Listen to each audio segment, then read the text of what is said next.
வணக்கம் ஃப்ரெண்ட்ஸ், டிஎன்பிசியில் அப்டேட் பண்ணியிருக்கிற புது குரூப் 4 சிலபஸ் படி இன்றைக்கி நம்ம ஒரு பொருள் தரும் பல சொற்கள் பார்க்க போகிறோம். இது நம்மளோட சிலபஸில் புது சிலபஸில் அலகு 2 யூனிட் 2ல் சொல்லகராதி அப்படின்ற டாப்பிக்கு கீழே தான் இந்த ஒரு பொருள் தரும் பல சொற்கள் வருது. என்னன்னா ஒரே ஒரு சொற்களுக்கு நிறைய பொருள் இருக்கும். அந்த பொருட்கள் எல்லாம் கொடுத்துருப்பாங்க.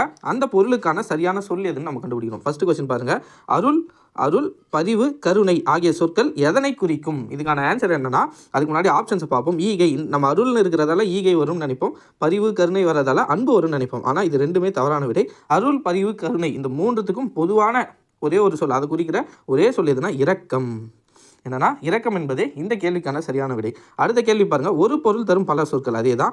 ஆதவன், பகலவன், ஞாயிறு ஆகிய சொற்கள் எதனை குறிக்கும்? இதுக்கு நிறைய பேருக்கு ஆன்சர் தெரிஞ்சிருக்கும்.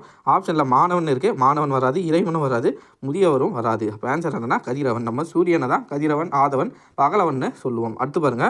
அடுத்த கொஸ்டின். வாயு, தென்றல், வலி, புயல், சூறாவளி என பல்வேறு பெயர்களில் கூறப்படுவது எது? இதுக்கான ஆன்சரை கீழே கமெண்ட் பண்ணுங்க.